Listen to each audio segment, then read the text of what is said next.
प्रणाम। हम किरण शर्मा, मंजू शर्मा अपना चैनल पर स्वागत करते। नमस्ते प्रणाम देते दाई माई दीदी भाजी चाची बहन सब गोटन के प्रणाम करछे। सब गोटन प्यारा आशीर्वाद एना देते रहबे ना हमरा आगा बढ़ावत रहबे। बहुत से प्यारा से हम नचारी गीत लगायल छी भोला बाबा के। बहुत प्यारा से नचारी गीत है। गौरी दाई के कते दुख छथिन, गौरी सुकुमारी के कते दुख छथिन, अहाँ सबके गीत के माध्यम से सुनाए। बहुत प्यारा सा गीत है। अहाँ सब फुल वॉच करके सुनबे तभी समझ पेबे कि की सब कहि रहल छै शिव सा गौरी। अहाँ सब जरूर फुल वॉच करके कते बरस क केहन बरस गौरी के भेटले देखियो कते गर्मी में हम सब बीच अंगना ने बैस के वीडियो बनाबै छी लाइट के चक्कर में। कभी ये रोशनी कम होय छै, ज्यादा होय छै, कि मतलब कखनो धूप ज्यादा निकले छै, कखनो कम हो जाय छै, ते के लके एना भ रहल छै। लेकिन फिर भी हम सब एक गरम में वीडियो बनाय रहल छी। वीडियो बनाए नहीं छोड़ी से अहाँ सब जरूर वीडियो के सपोर्ट करब, लाइक करब, शेयर करब, कमेंट करब के नहीं भूलब। नहीं तो भूल जेबे सावन में तो बढ़िया बात नहीं है। हर हर महादेव सब कोई लिखो।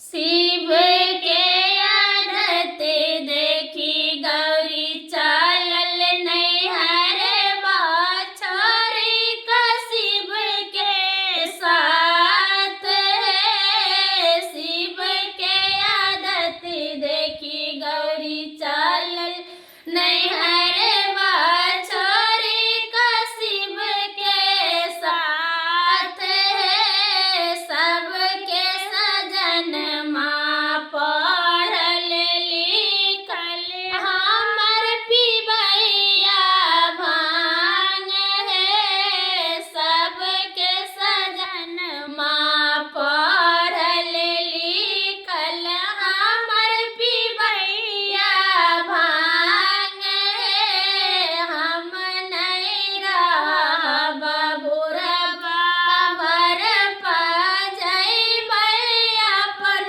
नैहार है।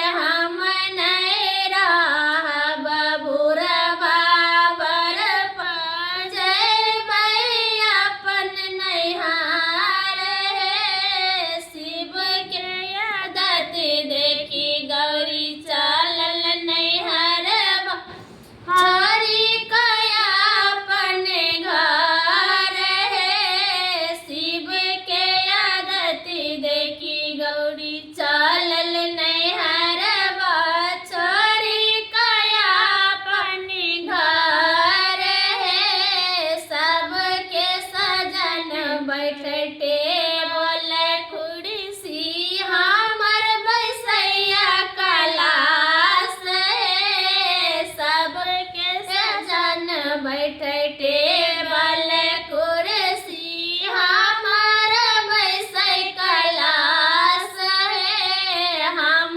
नहीं रहब भर पजैबै अपन नैहार है। हम नहीं रहब भर पजैबै अपन नैहार है। शिव के आदत देखी गौरी चलल नैहर बाछरी कया अपन घर है। शिव के आदत देखी गौरी चलल नैहर बाछरी कया अपन घर है। सबके सजन बनबै कोटाया मारी हमर तीन लोग के दानी है। सबके सजन बनबै कोठाया मारी हमर तीन लोग के दानी है। हम नहीं रहब भर पजैबै अपन नैहरबा है।